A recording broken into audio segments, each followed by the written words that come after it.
ದೇವರ ನಾಮದಲ್ಲಿ ಎಲ್ಲರಿಗೂ ಶುಭಾಶಯಗಳು ಮತ್ತು ದೇವರು ನಿಮ್ಮನ್ನೆಲ್ಲ ಹೆಚ್ಚು ಹೆಚ್ಚಾಗಿ ಆಶೀರ್ವದಿಸಲಿ ಎಂದು ಹೇಳುತ್ತಾ, ಇಂದಿನ ನಮ್ಮ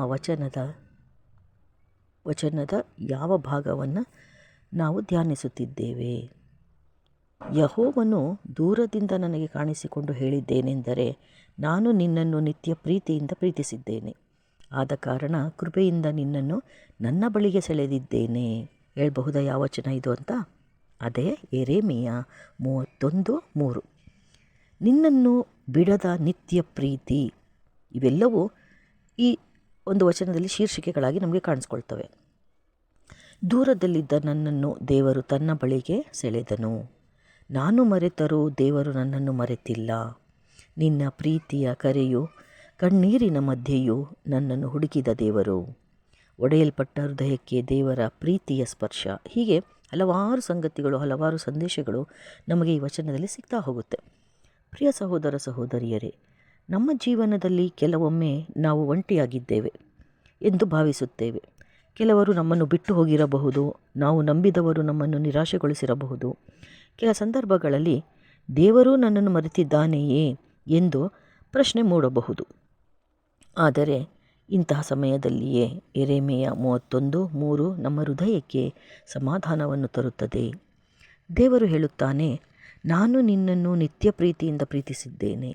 ಇದು ಕೇವಲ ಒಂದು ವಾಗ್ದಾನವಲ್ಲ, ಇದು ದೇವರ ಹೃದಯದ ಧ್ವನಿ. ಇಂದು ನಾವು ದೇವರ ನಿತ್ಯ ಪ್ರೀತಿಯ ಬಗ್ಗೆ ಧ್ಯಾನಿಸೋಣ. ದೇವರ ಪ್ರೀತಿ ನಿತ್ಯವಾದದ್ದು.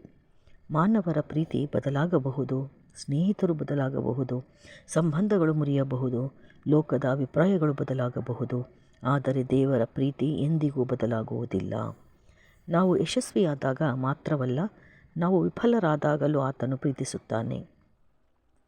ನಾವು ಬಲವಾಗಿದ್ದಾಗ ಮಾತ್ರವಲ್ಲ, ದುರ್ಬಲರಾಗಿದ್ದಾಗಲೂ ಆತನು ನಮ್ಮನ್ನು ಪ್ರೀತಿಸುತ್ತಾನೆ.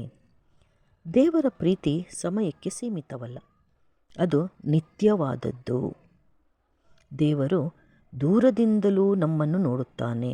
ಆದ್ದರಿಂದ ವಚನ ಹೇಳುತ್ತೆ, ಯೆಹೋವನು ದೂರದಿಂದ ನನಗೆ ಕಾಣಿಸಿಕೊಂಡನು. ಕೆಲವೊಮ್ಮೆ ದೇವರು ತುಂಬ ದೂರದಲ್ಲಿ ಇದ್ದಾನೆ ಎಂದು ನಮಗೆ ಅನಿಸಬಹುದು. ಆದರೆ ನಿಜವಾಗಿ ಹೇಳೋದಾದರೆ ಆತನು ದೂರದಲ್ಲಿಲ್ಲ, ಇಲ್ಲೇ ನಮ್ಮ ಪಕ್ಕದಲ್ಲಿದ್ದಾನೆ. ಆತನೇ ಹೇಳುತ್ತಾನೆ, ನಿನ್ನ ಬಲಗಡೆಯಲ್ಲಿ ನೆರಳಿನಂತೆ ನಾನು ನಿಂತಿದ್ದೇನೆ ಅಂತ, ಅಲ್ವಾ?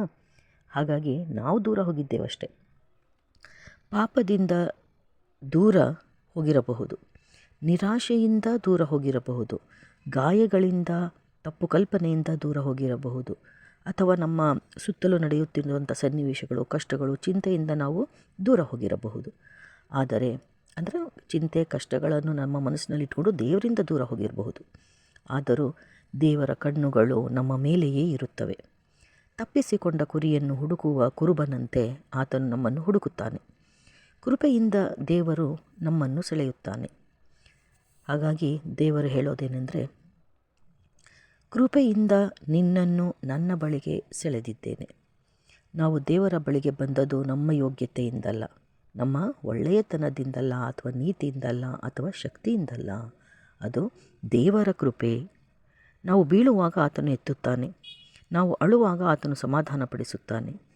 ನಾವು ತಪ್ಪಿದಾಗ ಆತನು ಹಿಂತಿರುಗಿ ಬಾ ಎಂದು ಕರೆಯುತ್ತಾನೆ. ಯೇಸು ಕರೆಯುತ್ತಾನೆ ಅಂತ ನೀವು ಕೇಳಿರಬಹುದು.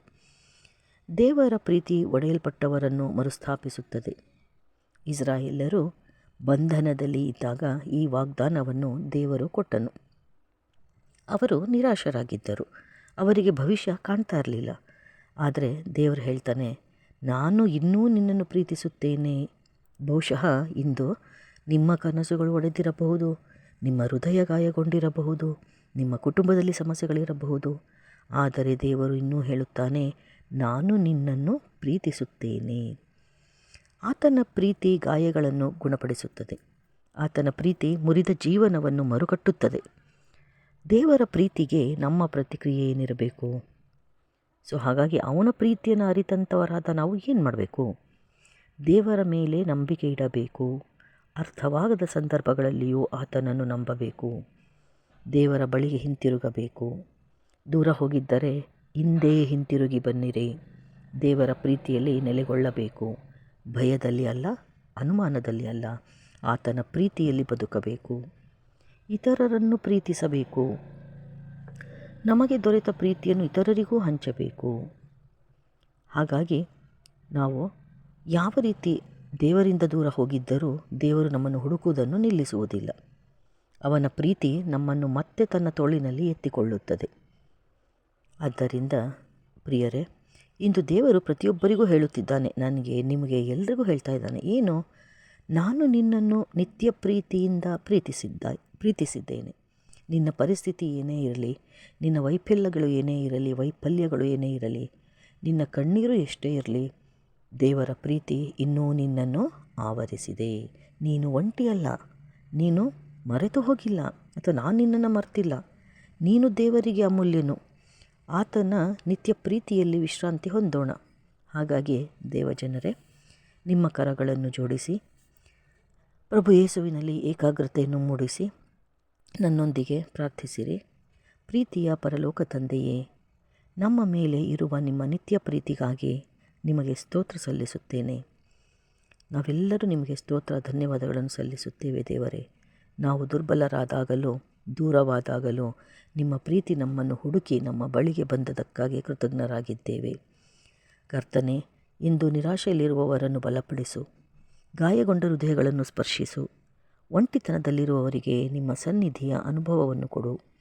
ನಿಮ್ಮ ಕೃಪೆಯಿಂದ ನಮ್ಮನ್ನು ಪ್ರತಿದಿನ ನಿಮ್ಮ ಬಳಿಗೆ ಸೆಳೆದು ನಿಮ್ಮ ಪ್ರೀತಿಯಲ್ಲಿ ನಡೆಯುವ ಮಕ್ಕಳಾಗುವಂತೆ ಸಹಾಯ ಮಾಡು. ನಾವು ಕೂಡ ಇತರರನ್ನು ಪ್ರೀತಿಸುವಂತಾಗಲಿ. ಈ ಎಲ್ಲ ಪ್ರಾರ್ಥನೆಯನ್ನು ನಮ್ಮ ರಕ್ಷಕರಾದ ಯೇಸು ಕ್ರಿಸ್ತರ ನಾಮದಲ್ಲಿ ಬೇಡಿಕೊಳ್ಳುತ್ತೇವೆ.